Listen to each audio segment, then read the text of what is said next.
Of all the games I've ever tried on this channel, not a single one has been requested more than Tainted Grail, The Fall of Avalon.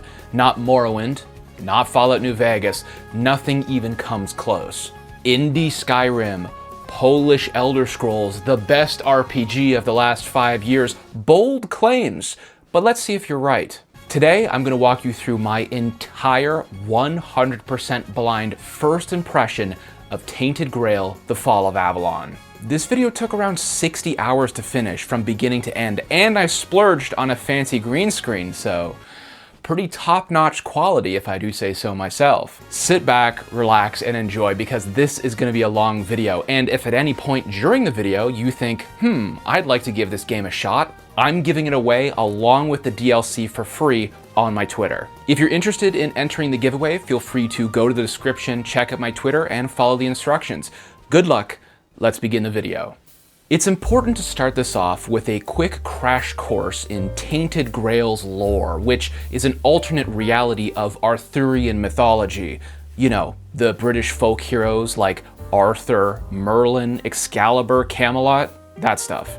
In this reality, Arthur left his homeland because of something called the Red Death, which parallels one of my favorite RPGs, Enderal, in its red madness. Both are a supernatural disease that slowly makes the person lose their humanity and become violent and insane. Anyway, the new land Arthur and his kingdom escaped to was called Avalon, which is where this game takes place. However, much like real British history, this land was occupied by other people, so they killed them all. However, the land of Avalon is plagued by something called the Weirdness, which is also a thing in British mythology and is a weird, reality-shaping force. King Arthur employed his most powerful wizard, Merlin, who you should know, that name should sound familiar, to get rid of the Weirdness. Hundreds of years later, King Arthur dies and the Weirdness starts to slowly creep back in, this time bringing the Red Death with it. Our story begins in an asylum, being interrogated by Red Priests. These guys are a faction set on discovering the cure of the Red Death, no matter the cost, even if it comes with mutilation and torture of the innocent. I create my character by pressing randomize a few times, as usual, name him, and answer the Red Priest's questions. We have an interactive quiz thing to kind of establish your character's backstory, along with what bonuses you start out with. Now, these are just boosts to give you a kickstart. The progression system is near identical to Skyrim or Fallout. It's not a class system, it's a perk system. When we finish selecting our bonuses, our prison guard gets an arrow to the cranium and we meet a mysterious stranger. They're here to free us for a reason we don't know yet, but why ask questions? We bust out of here and explore this massive tutorial area. And when I say massive, I mean massive. You could beeline the main quest and do the primary objectives in like 20 minutes, or you can do what I did and take nearly 2 hours to explore this whole thing. It is worth exploring the asylum completely, in my opinion. There's a lot of side quests you can pick up here, and you can never come back to this area. We finally meet up with the stranger again, who says the path ahead leads to the exit. Now this is where the art design starts to go fucking bonkers. Whoa, look at that. There's definitely some weird shit going on here. You get the pun? Weird? Okay. What the hell is this? Poor brother Abe touched it with his bare hands and vanished. Well, sounds like we're touching it. Whoa! Holy shit, this place looks amazing. Where are we? This is so cool. Holy moly.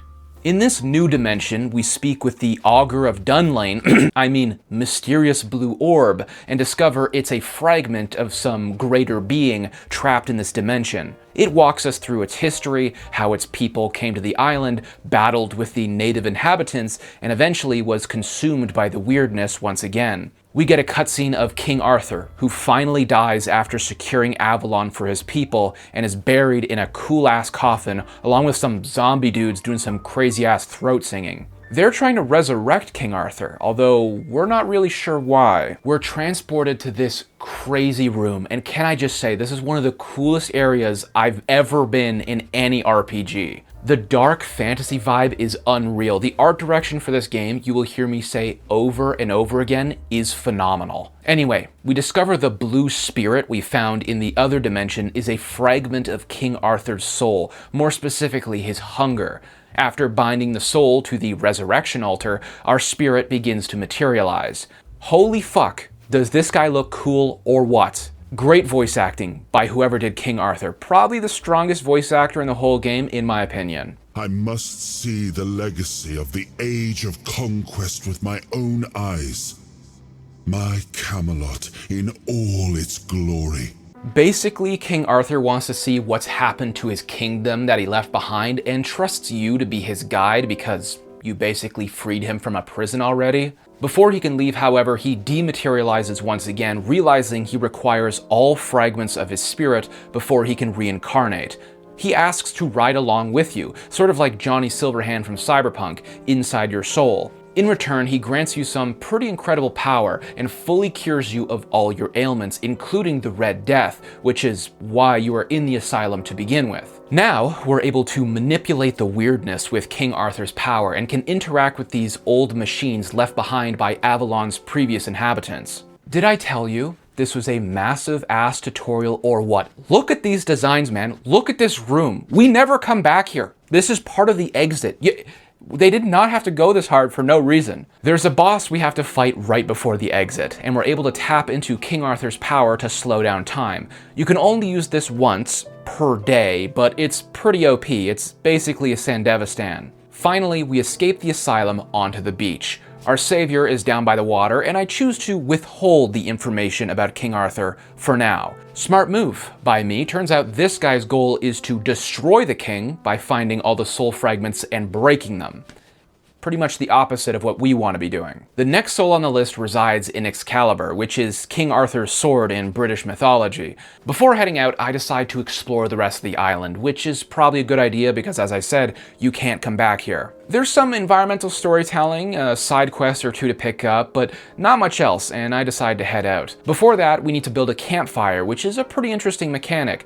This is how you level up and improve your skills. You can also kindle the bonfire, like you can in Dark Souls, to do more stuff, but I would not recommend doing that with this one. You can't really use the other options at all, and I burned through my one free upgrade. As we set sail from the asylum, some fucking sea monster grabs us and destroys our boat. We make it out alive somehow and wake up on the shore, but our friend is probably dead. Now we're introduced to the open world. Immediately, I start getting frame drops, which is a little surprising. My PC specs are on screen right now, and I basically have the best computer money can buy, and it was struggling with this game, and continues to struggle with this game. I had to drop my settings down quite a bit, but to its credit, the game doesn't look that much worse. It basically looks the same. Anyway, that's the end of the tutorial. This game brings the fucking hammer down immediately. Probably the best introduction / tutorial I've done in any RPG ever. We're dropped into the open world and left to explore. I would love to summarize all this stuff for you guys, but I think the video would be like 4 hours long, so I'm just sticking to the meat and potatoes, but I'll show you some of the side content from time to time. As we make our way to the main fort, we find a drunken guard and slide our way inside. This is the first major hub, which I will touch on in a minute. There's bounties, side quests, merchants, even housing for you to purchase, but right now we need to talk to the quartermaster. Our knight friend who originally saved us told us to talk to the captain, but this guy essentially tells us we can fuck right off and we're not getting an audience until I can prove my worth around here. There are a shit ton of dialogue options with this guy, and it's all voice acted too. Morrowind, eat your heart out. He also tells us Excalibur is embedded in stone in the courtyard, and if we think we have what it takes, we can try and remove it. And when we do, we die instantly. King Arthur pops in and tells us we're not strong enough yet, so all that's left to do is prove ourselves to the quartermaster so we can talk to the captain. When I say I did every side quest in this fort possible, I'm not kidding. It was almost 6 hours, but man, it was really fun. The mob encounters in this game are no joke. You are quite weak at the start and can die to almost anything. Dodging, blocking, parrying, kiting, all incredibly important mechanics to understand. You can't just face tank enemies like you do in the Elder Scrolls. They will stagger you and kill you. Additionally, there's no passive healing, so you need food, potions, or rest to regain your strength. I'm also introduced to the fast travel system, which is kind of like a shrine to shrine system, kind of like the Elder Scrolls Online. But I think the highlight of all the side content I did in this zone was one for a crazy ass chef who gives me a peculiar spell.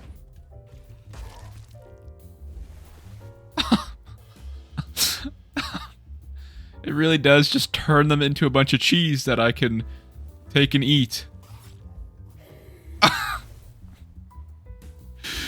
They just burst into pile of cheese, dude. It's great. Such a good quest reward. Oh my, I wish more quests were like that.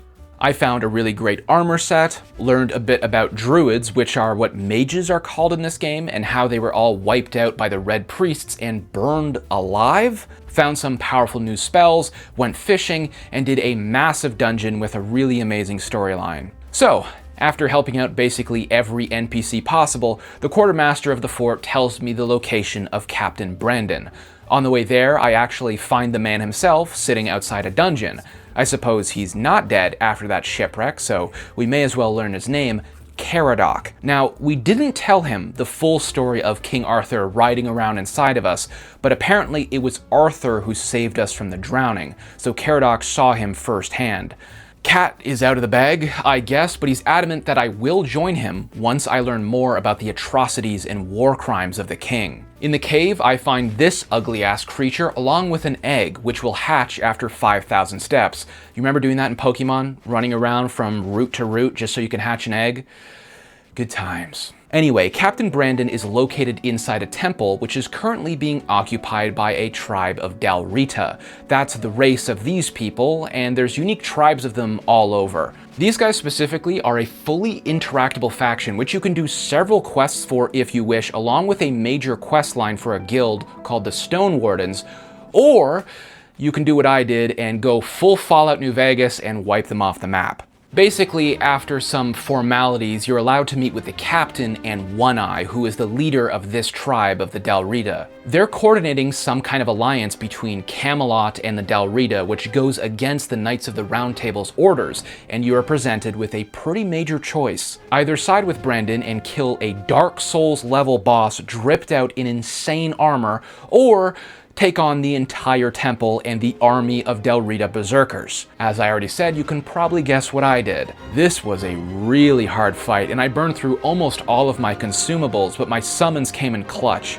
We effectively decimated this entire faction and report into Galahad, the Knight of the Round Table Brendan originally wanted you to kill. This guy is aura farming like crazy, but he basically says thank you for doing his job for him and tells you what you need to wield Excalibur. There's a gong you have to repair, which I already collected from the insane amount of side content I did, give it to the fort's blacksmith to fix, and ring it in a special location to get swallowed up by this freaky ass fish. Turns out, this dude is the Lord of the Seas and can detect King Arthur's soul inside of you. The sea monster and King Arthur have a conversation which essentially boils down to a few things. King Arthur clearly allied with non-humans to take over Avalon. In fact, it's implied that these two are friends. The Lord of the Seas also knew that Arthur would lose his memories because Arthur told him that he was going to come back one day with no memories. So no matter, Fishboy gives us the power we need to wield the sword, we pull it out of the stone, and we're transported to the coffin area to bind Arthur's will back to his body. As soon as we bind the soul fragment, we're presented with a flashback. The wizard Merlin and King Arthur are trying to find a way to fight against the native forces of Avalon, but currently their best strategy is sacrificing human lives to Merlin so that he can experiment with them and learn more powerful magic. King Arthur knows it's wrong and begs him to stop. Merlin eventually agrees, but we find out instead of sacrificing human lives, he starts sacrificing the Four-Dwellers, the enemy they were fighting. This power was then transferred inside King Arthur, turning him into an insanely powerful being. As we pop back into the real world, Caradoc is there once again. He tells us that he was one of those human experiments of Merlin, augmented with some form of immortality. He tells us that not only did the wizard's experiments make King Arthur a near god in strength, but it also drove him insane. Every soul fragment we collect, King Arthur will slowly become more monstrous, and when I eventually realize the mistake I make, he will help me kill the king. This is the end of the first act. We're given a pretty crazy story here with multiple different sides who are not sure who to trust. Caradoc basically thinks King Arthur is the devil incarnate.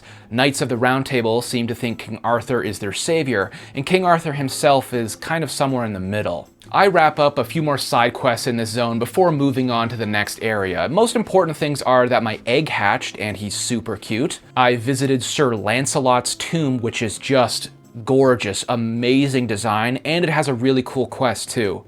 And great armor, but I'm kind of going for a mage, so I didn't really get to use it. After exploring Sir Lancelot's tomb, I'm recruited by like a cartographer's explorers guild, which is kind of interesting. I also found another guy who recruited me into the alchemist guild as well, so I'm kind of doing 2 guild quest lines as I move through the rest of this game. Before we get into Act 2, I'd really appreciate it if you guys dropped a like and subscribed. YouTube recently took away ad-blocked views, so it's a lot harder for creators to gauge how interested their audience is. This isn't a dig at adblock. If anything, you should be using one for your safety. It's just that your view doesn't really count at all. I'm just here for the love of the game, but I'll tell you what, if this video hits 20,000 likes, I will do a second part on the first major expansion of Tainted Grail, the Fall of Avalon. Okay. Thank you for your time. Enjoy the rest of the video. As we step foot into the next zone, I'm given a warm welcome by some new enemies. I'm pretty sure the enemies in this game are not scaled. You can feel yourself progressing and moving from struggling against enemy encounters to literally one-shotting the same ones. So although I'm level 20, these guys right at the gates proved a little tricky to say the least. But the environment in this zone is completely different from what I've seen in the first one. The trees are all dead, or they look like they're from some weird alien planet. There's a thick, poisonous fog in the air that's driving people insane and hostile. Well, this side of the zone anyway. There's 2 ways to get in here, and the other one is quite a bit more cinematic.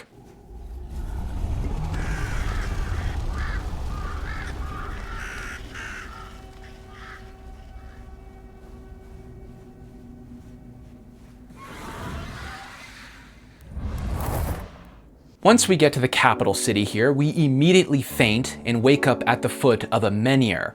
These statues were mentioned at the start of the game, but weren't really important until now. Basically, they can be imbued with a special kind of soul magic to light up.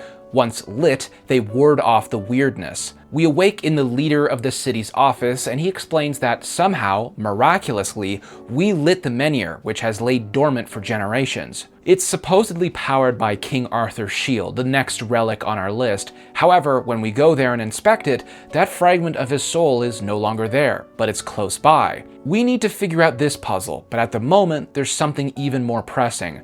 There's basically 2 factions here. The regional citizens of this city, who are overjoyed that their statue has come back to life, and the Knights of Camelot, who are trying to collect all of these statues and bring them to their city. We get another massive choice here to side with the citizens of the city or the Camelot forces, but before we can do that, we have to do something first. We're instructed to visit a druid.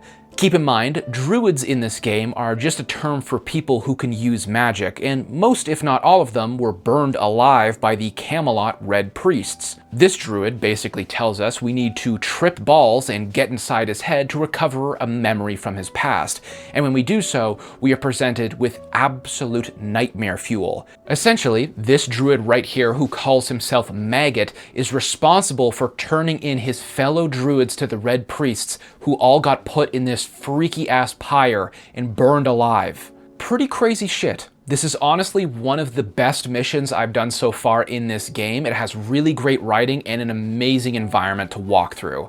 At the end, we get to decide to save or kill Maggot. Basically, end this guy's suffering or let him stew in the horror of his betrayal. I chose to cut him loose and kill him. Now, it doesn't actually kill the druid, it kills the part of his mind that was suffering from guilt because he just gives us our next mission. He basically tells us our goal now is to rekindle the menhir that we accidentally lit by accident. At the moment, we suspect a fragment of King Arthur's soul was moved from his shield into the statue, so we need to find a substitute to power the statue so we can get the soul back. To do that, we need to find 2 tablet pieces. One belongs to a band of priests, and another belongs to Sagramore. Sagramore was another knight of the Round Table in British mythology, but in this game he made a pact with witches so that he would have enough power to replace King Arthur once King Arthur died. He wasn't gonna assassinate him or kill him, he just wanted to replace him once he was gone. No one really knows what happened next, but his kingdom completely vanished, just disappeared off the face of the earth. Now, I think you can skip this entire story arc by just reporting it into the Camelot commander or siding with the Camelot in general. Please don't do that. This is by far one of the coolest missions you will do in this entire game. To start, we need to collect the first tablet piece from a corrupted temple. This temple originally was devoted to the All-Mother, a goddess in this lore and a deity of one of the major religions. However, a corruption has spread across this holy site. As we approach, we hear the All-Mother cry out to us begging for aid.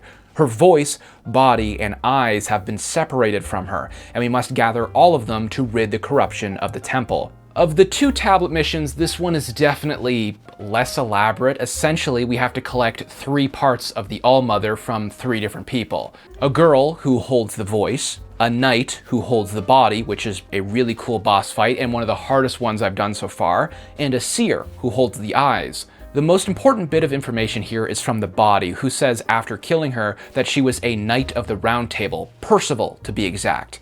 Not actually the Percival from British mythology, but a descendant. Percival, of course, most well known for his quest for the Holy Grail. She was also looking for it, but ended up a corrupted version of herself, a slave to the bidding of the force that controls the temple. Anyway, after collecting all 3 parts of the body, we walk into a massive chamber with Mommy, I mean the mother, sitting on the throne. She explains kind of how she became corrupted, how the weirdness twisted her, but now that we've restored her, she's able to correct some of the damage she's done and give us 1/2 of the tablet. The other half of the tablet. This is where I really fell in love with this game. We have to travel to the sunken kingdom of Sagramore by swimming through an abyss, and oh my god, I don't really have the words to describe how amazing this mini zone looks like, which is what it is. It's a massive area and it looks amazing. As soon as we enter the castle, we're met with a butler. This guy is pretty friendly, but says if we want to meet with the king and queen, we'll need to gain favor from the queen's sisters first. As we walk through the halls of this massive castle, we see the ghostly form of the people that used to live here. That is going to be important later, specifically for a major quest ending. For now though, our objective is to locate the queen's sisters, and the first one we find is Claire. Look at this shit, dude. Look at how awesome it looks. She's actually writing letters to her beloved and is too focused to answer any of our questions. With a little investigating, we find a stack of books to read and get transported inside a fairy tale. This is so cool and completely unnecessary. The devs didn't have to do this at all. They could have done like a Witcher 3 style cutscene where it just cuts to something, but instead they created a whole world for you to walk through. The entire time you're in here, Claire is narrating and explaining her story, which is quite a sad one to be honest, and it paints a picture of how cruel her sister, the queen, is. It's really well narrated, and honestly, I just sat still listening to this story. This whole mission was so well done.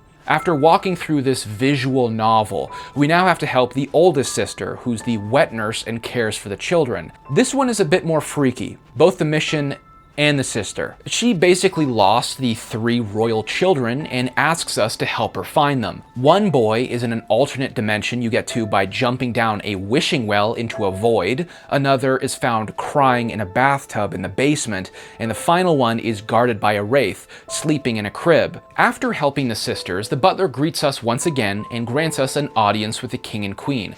He also gives us a key to the chapel, which is very important to explore fully to get get the optional ending for this questline. In the very back of the chapel, there's a creepy guy kind of enveloped by fungi. He offers to speak with you, and if you choose to accept, transports you to a fungal dimension. We discovered this creature was once a knight who watched for centuries as this castle fell to the evil queen's wrath. He informs us if we are to overthrow the king and queen, the entire castle will fall. All lost souls wandering this castle will die. Spirits, children, and the less than human, everyone. Or we can take the heart out of his chest and put it inside the king, and his mushrooms will grow everywhere and save the castle and all the people inside of it. Now we must face off against the cruel queen of the castle, and oh my god, this boss fight was tough.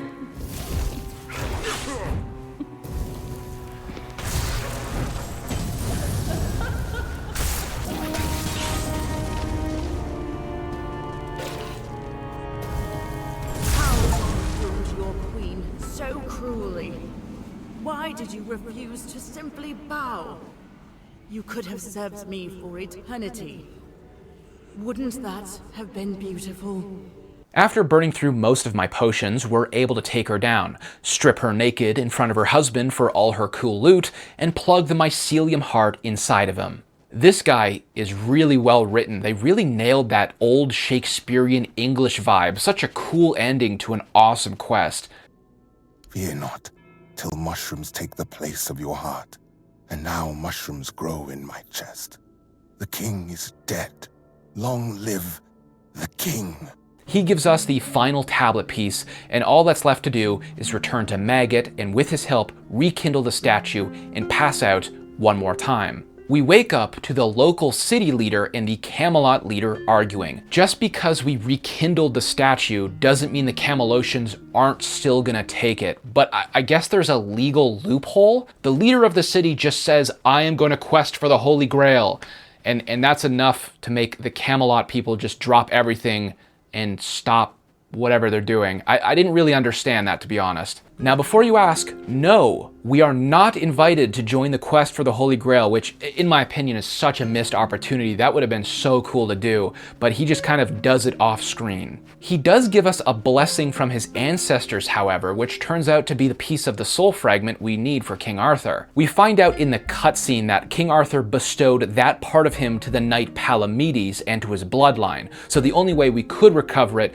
was to be given it by a descendant, which we just were. As we return to the real world, right outside, we run into Caradoc.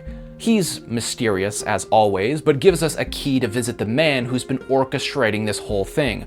The person who ordered him to rescue us from the prison. The person who put us here on the path of King Arthur, someone named Orin. This is kind of like a player house with quite a bit of lore. Orin's specter greets us and basically just hands over the estate. There's some interesting books here explaining why Merlin separated King Arthur's soul into fragments, and there's a cute little pet dude. Also, a request from Merlin to the Red Priests to experiment on people to try and create one strong enough to hold the king, which might be us, I'm not sure. We now have to collect the final piece of King Arthur's soul, his crown, which is in the final area. But that wraps up Act 2, and this is by far my favorite story-wise. Some amazing set pieces here and unique methods used to elevate the storytelling to the next level. On the flip side, I will say the side content here definitely slowed down in terms of quality. There weren't as many standouts, but here are my top picks. The hospital has a multi-stage questline tied to getting it back up and running again. A woman turned her lover into a pig because she wanted him to stay with her forever. That one was kind of funny. The Alchemist Guild questline also starts to get pretty interesting here. A member lured a homeless woman to his basement and turned her into whatever that is and started dissecting the poor woman. And then the Tomb of Sir Gawain was an excellent dungeon. Same as Sir Lancelot, not quite as well written, but a really challenging boss fight with a legendary summon, which I will be using for the rest of the game. There was one more that really interested me, some dude feeding people to a hole called The Pit, but when I tried to do this mission, the portal bugged for me. I tried it twice. The quest progressed as if I made it to the next area, but I just never got transported. So yeah. By the time I left for the third and final area, I was over 20 hours into this game and almost level 50 because of all the amount of side content I've done. This will be important in a moment.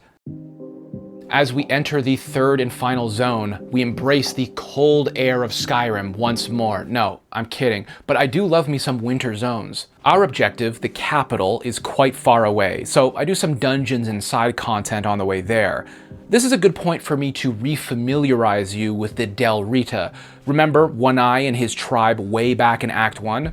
Those guys were part of this ethnic group and are always at odds with the Camelosians. They're a bit more nomadic, but you can sometimes see them integrated into Camelot society. This entire snowy region was gifted to them by King Arthur, but the Camelot army keeps trying to take it away from them since the region was historically held by the capital, which is where we're about to go. The walk to this massive structure is absolutely beautiful, really cool ruins, bridges, and black brick that we haven't really seen until this point. There's a boss fight or two on the way, but nothing my Knight of the Round Table summon can't handle. As we finally approach the capital, we notice an old Del Rita in the distance, a man Caradoc told me to meet with previously. He is also able to detect King Arthur's soul within my body and voices his displeasure with the king.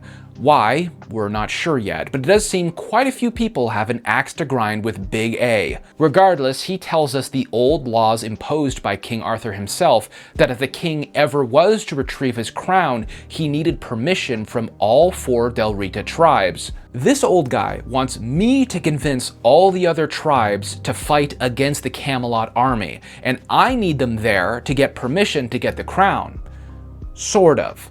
You can just tell this guy to fuck off and just do the entire gauntlet on your own right away. Like, you can just skip to the final act if you want. I'm not gonna spoil it quite yet, but for me, it was pretty damn easy right off the bat because, as I said, I'm pretty strong. I'm almost level 50, and this is the hardest it's gonna get. I'm on the middle difficulty too. I'm not on the easiest, and still, everything was pretty easy to topple. Anyway, before everyone yells at me, yes, I made a backup save, and I went back and helped all 4 tribes of the Del Rita. Each of these 4 tribes has about 2 hours of content to do, either main faction storyline content or just little side quests. I'm pretty sure I did almost everything. Some of them range in quality, from go here and kill bandits to clear out this cave, you know, standard fetchy stuff. On the flip side, we also get some really cool missions that take you to different planes of realities to fight 4 dwellers, get blessings from giants for a big-ass sword,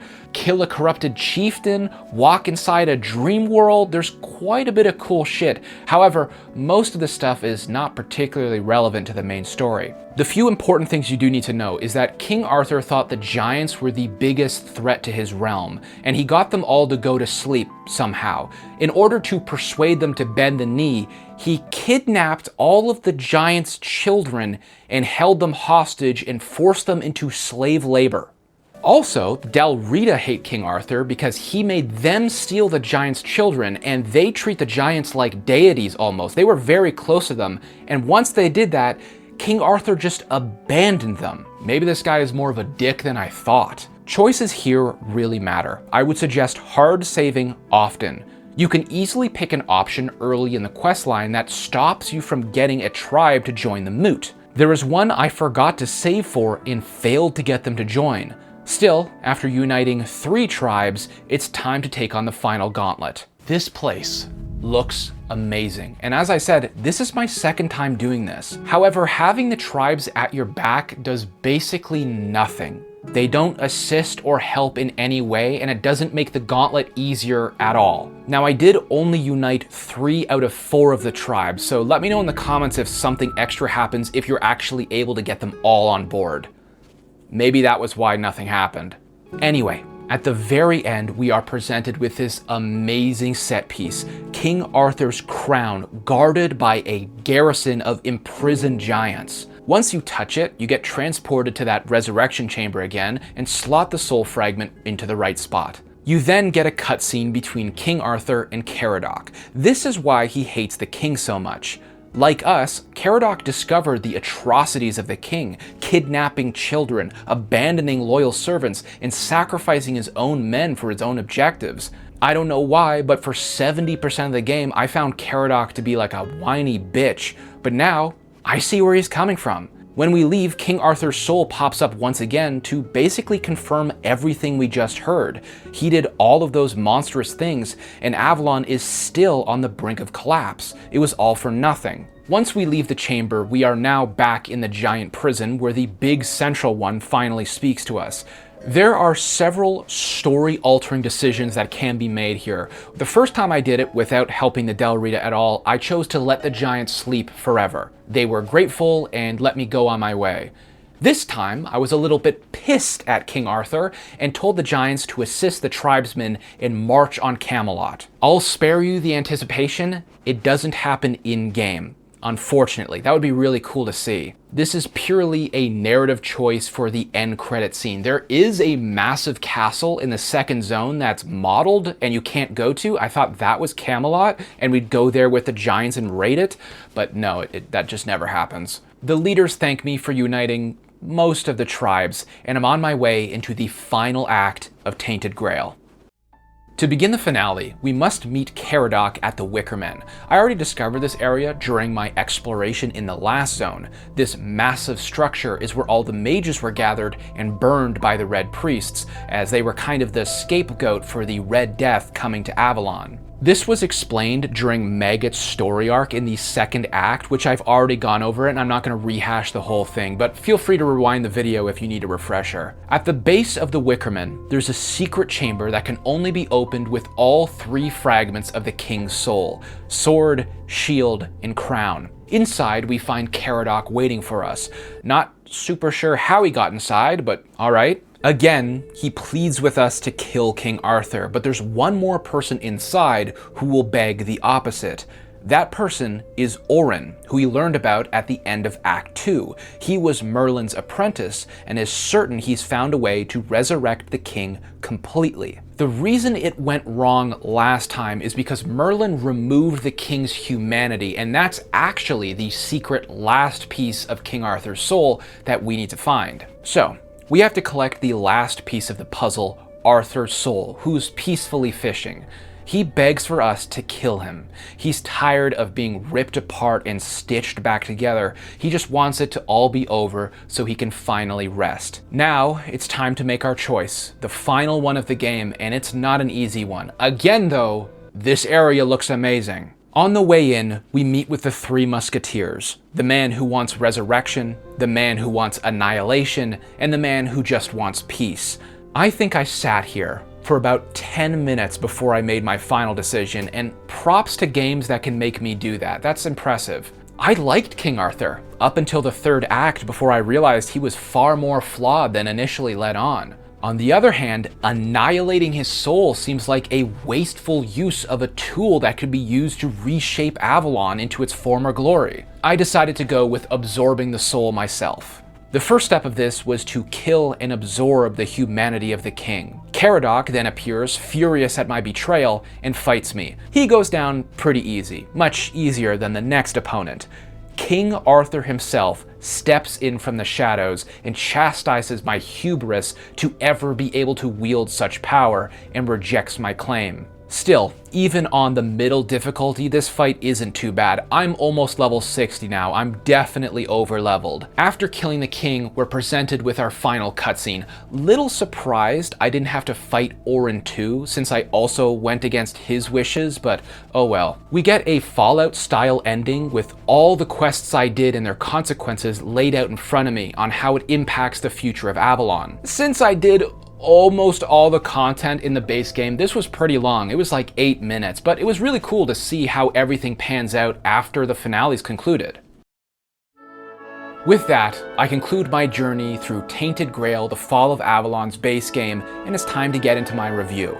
Now before we do that, keep in mind, what I'm about to say is an opinion. It's not right or wrong or set in stone, and if you have different opinions to me, feel free to comment them down below. Please don't spoil the DLC if you have played it. Again, if we hit 20,000 likes, I will do a video just like this covering the expansion content. Let's get into the review, and we're going to start with the bad news first. I don't want to be part of an echo chamber, but the third act of Tainted Grail is definitely the weakest. Not in terms of storytelling, environment design, or set pieces, but the actual amount of content. Now, I'm playing on version 1.20, which added a new dungeon and quest line to the final zone, which I'll be showing in the background. But even with those, it didn't feel like it added that much more to do. The final zone just feels quite empty, which led me going back to previous zones and doing content I missed on my way there, which leads me to my next point. The world is fragmented, which means generally big quest lines are also fragmented. There are several multi-zone quest lines the player can do, and they're split up across all 3 zones.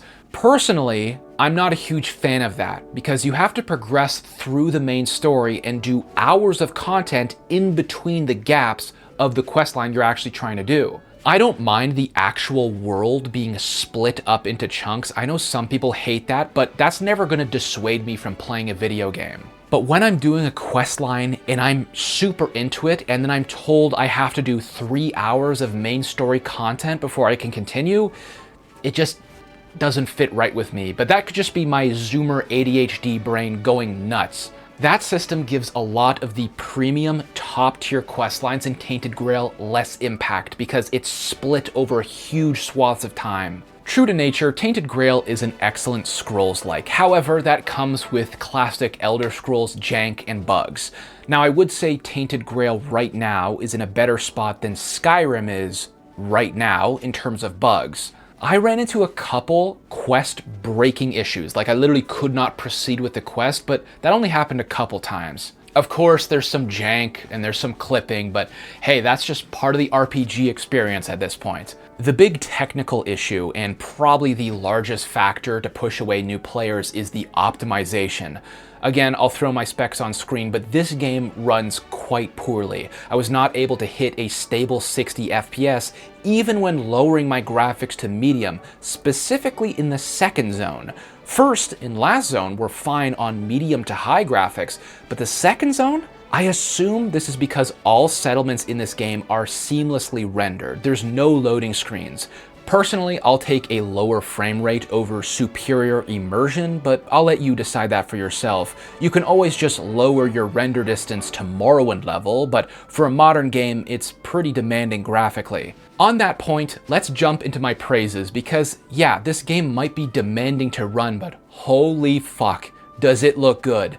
This might be the best looking fantasy game I've ever played in my life. Constantly, I just sat there taking in the scenery. The set pieces, stunning. The terrain, gorgeous. The lighting effects, brilliant. I have 30 minutes of B-roll footage of me just sitting in the world recording stuff because this game looks so good. Moving on to the narrative, it's also really well done here. Props to the writing team. I think borrowing that Arthurian mythology and existing world from a board game, which I believe this is based off, did wonders, just like Cyberpunk 2077. When the world building is laid out in a somewhat foundational manner, you can really flex your muscles with how you want to shape it. For an RPG, the story is quite malleable. Yes, New Vegas fans, it's not as liquid as your game, but it's still pretty damn close. Definitely better than most Elder Scrolls games. You could do a pure Camelot run, you could do a tribal Del Rita run, you could skip them both. There's a lot of player agency here, and a lot of major decisions shape the world around you. While we're still on the topic of narrative, I'd like to talk about the side content. As I said in my complaints, they're fragmented and hard for someone with my attention span to enjoy, all split up.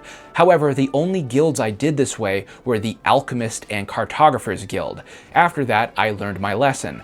I went back after I'd finished the main story to complete some additional quest lines, like the Children of Morrigan, which is like an assassin guild who worships a big-ass bird. You know, that bird that we saw flying around all the time. I wanted to do the Stone Warden's questline too, but I actually locked myself out of it when I killed One Eye, which is cool. That's a good consequence for my action. Now, before we move off of narrative completely, it's worth noting the voice acting in this game is really well done. You'll hear the same voice actor from time to time, as is standard in most open world RPGs. Bandits basically have 4 voice lines total and rotate through them, but the quality of voicing in this game is fantastic, and there's quite a bit of it. It's not Witcher exposition level where 70% of the game is just yapping, but is more than Elder Scrolls. It's closer to Fallout, I would say. And if you're not a fan of that, dialogue options marked in orange proceed with the story, so you can rip through as fast or slow as you'd like. However, I will say skipping dialogue in this game can be incredibly punishing. If you just do what your journal tells you, you may end up altering a quest path for the worse by not listening to what other people want. It's important to talk to everyone. I could sit here and talk about what I love about Tainted Grail for hours, but if there's one thing for you to take away from this, it's to please try the game. I probably would never have played it if not for my audience begging me to, and they were 100% right. This scratched that itch of a Scrolls-like I hadn't felt in years. It's not as full, obviously. This game was made by 50 people, but you could probably do everything in about 100 hours. This game is currently on sale for $30. It's worth every penny. Please pick it up and give it a try. I cannot endorse the team behind this game enough. I'm not even being paid to glaze this game, but it is fantastic. Thank you so much for watching. I'm just realizing now that the camera cut out, which is great. I'm glad I paid $600 for that. As I was trying to say, if you enjoy in-depth RPG reviews and first impressions, consider subscribing. I cover all types of games and narrative mods, and if you like this one, you may like my Vigilant video, which is a 30-hour dark fantasy quest mod for Skyrim. If you stuck around all the way to this point, here's a code word for the giveaway for an extra entry. Comment on the Twitter post with the word epic for 3 entries instead of 1. You might want to mix it into a sentence somehow so it's not so obvious. But huge thanks to my members who make these videos possible. Consider joining the channel for early access to videos, exclusive content, and a bunch of other perks and bonuses. Special shout out to Jason, SauceDaddy86, Metalhead433, and Designated Medic for the additional support. Thank you so much for watching. I've been Frostbreak, and I hope to see you in the next one.